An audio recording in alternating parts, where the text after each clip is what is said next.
போய் அத்தையை கேளு. அத்தை என்ன சொல்கிறாங்க? எல்லா சாக்லேட்டும் காலின்னு சொல்லிட்டாங்க. எப்படி காலியாச்சா? தெரியாது. யார் சாப்பிட்டது? அவதான் மதியானம் கீழே போனான். சம்மு. நான் அப்போ தூங்கிட்டு இருந்தேன். ஓ, அப்போ சாப்பிட்டா சொல்கிறியா? என்ன சாக்லேட் வாங்குனீங்க?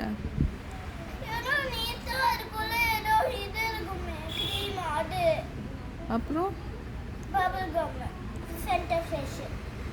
எல்லாமே காலியா? இப்போ நான் என்ன பண்ணிட்டோம் அதுக்கு? நான் என்ன பண்ணிட்டோம்? சம்மு கூப்பிடு. சம்மு கூப்பிடு. அம்மா கூப்பிடுறாங்க. சம்மு, அவளோட சாக்லேட்ஸ் எடுத்து சாப்பிட்டியா?